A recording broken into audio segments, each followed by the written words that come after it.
Assalamualaikum warahmatullahi wabarakatuh. Halo teman-teman semuanya, perkenalkan saya Nazifah Sabila Hadi, mahasiswa semester 3 program studi akuntansi Universitas Hairun Ternate. Senang sekali saya bisa kembali melanjutkan rangkaian pembahasan kita tentang perbankan dan keuangan syariah di Indonesia.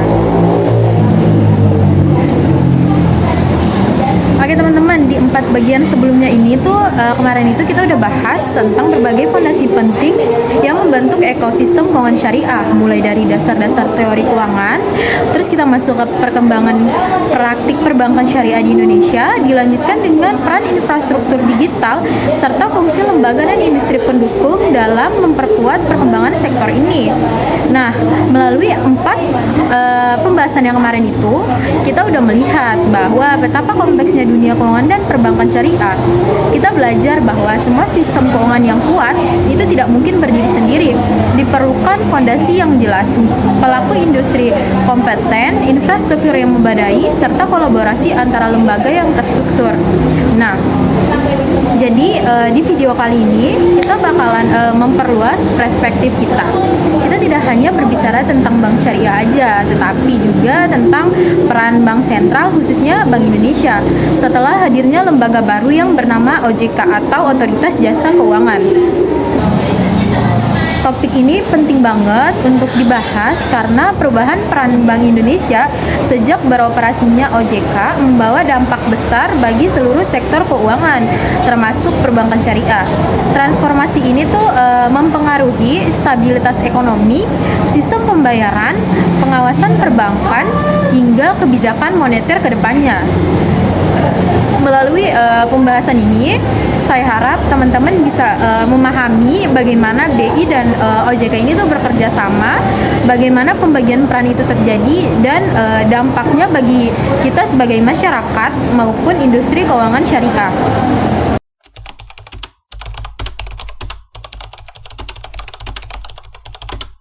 Sekarang kita masuk ke latar belakang transformasi peran Bank Indonesia.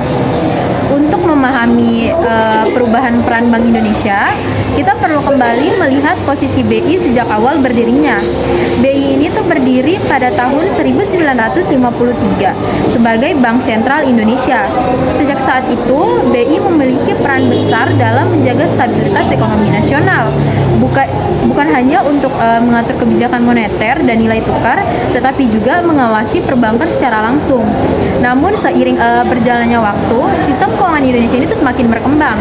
Jenis bank lembaga keuangan itu semakin banyak. Ada bank konvensional, bank syariah, koperasi, perusahaan pembiayaan, asuransi, pasar modal, dan kini tuh bahkan munculnya namanya fintech.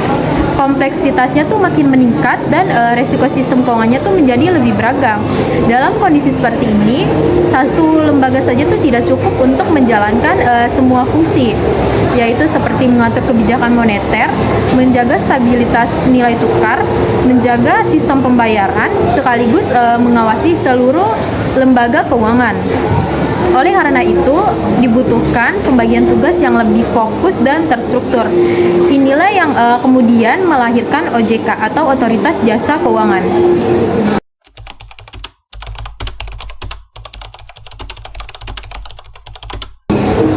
Sekarang kita masuk ke pembentukan OJK dan penyesuaian peran BI.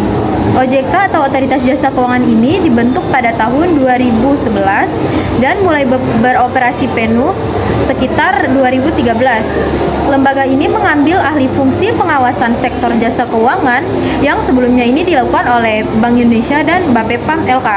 Tujuan dari pembentukan OJK adalah yang pertama, mengawasi lembaga jasa keuangan secara lebih efektif dan menyeluruh. Yang kedua, ada melindungi konsumen dan masyarakat. Yang ketiga, ada menciptakan industri keuangan yang transparan dan akuntabel. Lalu yang keempat, ada memberikan ruang bagi BI untuk berfokus pada kebijakan makro dan stabilitas moneter. Lalu Dengan berdirinya si otoritas jasa keuangan ini, peran BI itu mengalami peran BI mengalami transformasi besar. BI ini tuh tidak lagi menjadi pengawasan bank langsung, tetapi dia tuh cuman fokus pada hal-hal strategis di tingkat makro. Nah, teman-teman, perubahan ini tuh bukan berarti BI ini kehilangan wewenang, tetapi BI ini tuh justru membuat menjadi lebih fokus pada tanggung jawab utama sebagai bank sentral.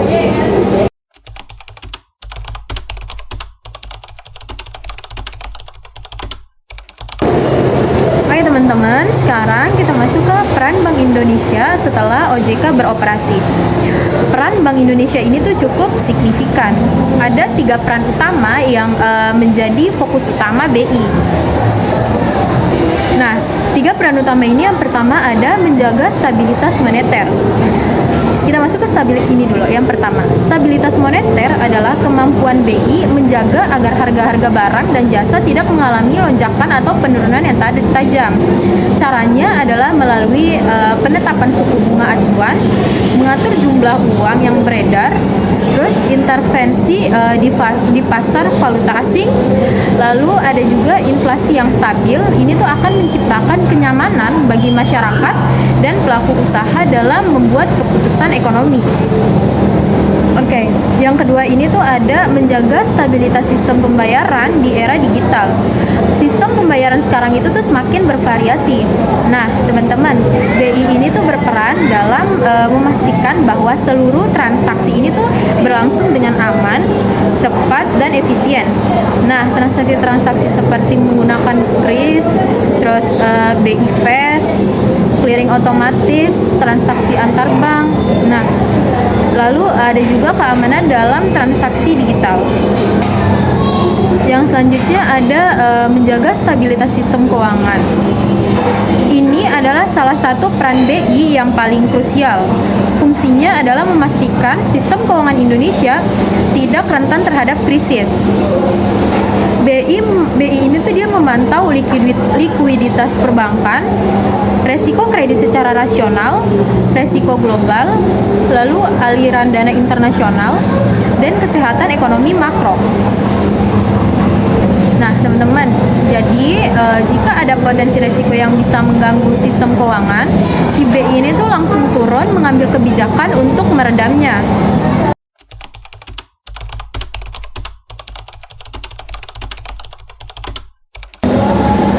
Selanjutnya kita masuk ke koordinasi strategi antara BI dan OJK. Meskipun peran mereka berbeda, BI dan OJK ini tuh tidak bisa bekerja sendiri-sendiri. Mereka ini tuh harus berkoordinasi secara intensif agar sistem keuangan syariah tetap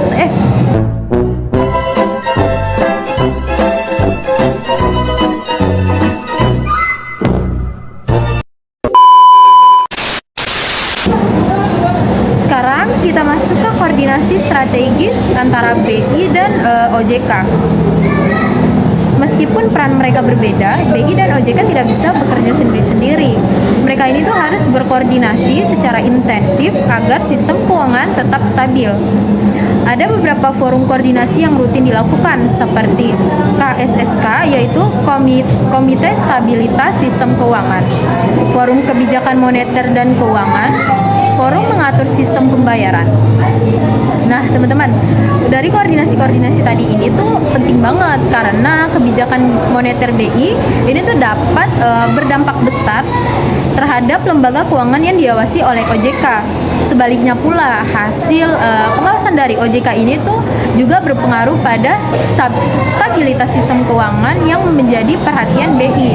Dengan kata lain, BI dan OJK ini tuh adalah dua lembaga yang berbeda, tetapi mereka ini bekerja sama dalam satu tujuan, yaitu menjaga stabilitas ekonomi Indonesia.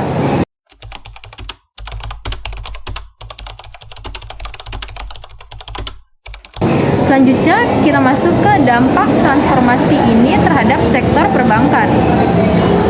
Nah, teman-teman, transformasi transformasi peran BI membawa beberapa dampak penting bagi sektor perbankan Indonesia, baik bagi konvensional maupun syariah. Beberapa dampak positifnya itu antara lain seperti ada pengawasan perbankan ini tuh menjadi lebih terarah. OJK ini tuh sekarang dapat lebih berfokus terhadap pemeriksaan kesehatan perbankan dan pelaksanaannya. Lalu yang kedua ada transparansi dan akuntabilitas meningkat. OJK menetapkan standar pelaporan yang lebih detail dan disiplin. Yang ketiga ada kebijakan moneter BI lebih stabil. Dengan beban pengawasan yang berkurang, BI ini tuh bisa lebih fokus pada stabilitas moneter. Yang keempat ada perkembangan produk keuangan yang lebih inovatif. Dengan dukungan regulator yang terpisah, inovasi produk ini tuh menjadi lebih mudah berkembang.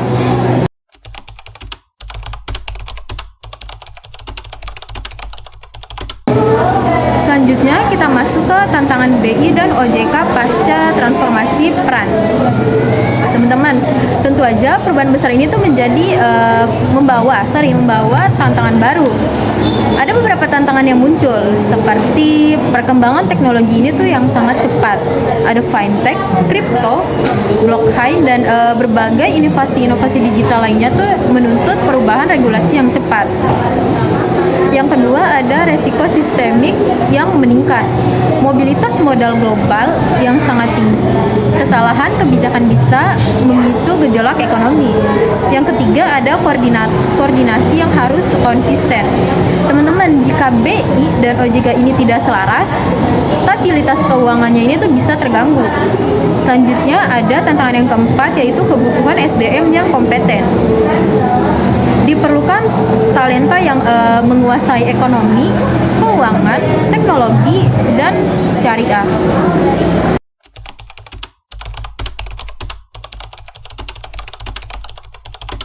Selanjutnya kita masuk ke inovasi kebijakan BI dalam menjawab tantangan. Untuk menjawab tantangan-tantangan tadi, BI ini tuh melakukan berbagai inovasi seperti yang pertama ada digitalisasi sistem pembayaran. Sekarang ini ada KRIS, BI Fast yang menjadi terobosan besar dalam mempermudah transaksi. Yang kedua ada penguatan ekonomi syariah. BI aktif mendukung pengembangan ekosistem halal dan keuangan syariah nasional. Selanjutnya ada kebijakan moneter yang fleksibel. BI menyesuaikan kebijakan sesuai dengan situasi global dan domestik. Yang keempat ada edukasi dan literasi keuangan. BI aktif melakukan sosialisasi mengenai inflasi, sistem pembayaran, instrumen keuangan syariah.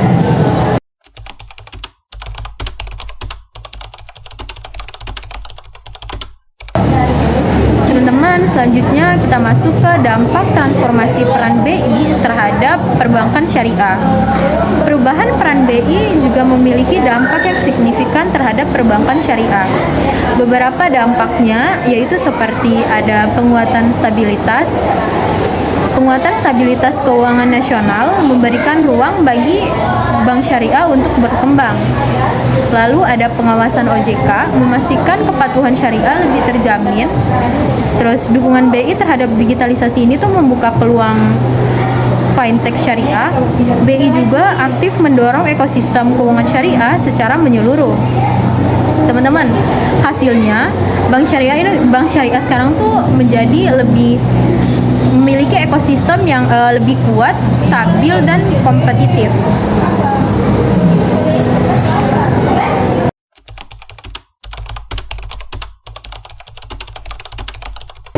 Selanjutnya kita masuk ke yang terakhir, makna transformasi BI bagi masa depan ekonomi nasional. Teman-teman, dari seluruh pembahasan kita tadi, kita dapat menyimpulkan bahwa transformasi peran Bank Indonesia setelah hadirnya OJK merupakan langkah strategis untuk memperkuat sistem keuangan. BI sekarang ini tuh menjadi lebih fokus pada stabilitas moneter, sistem pembayaran, dan stabilitas sistem keuangan.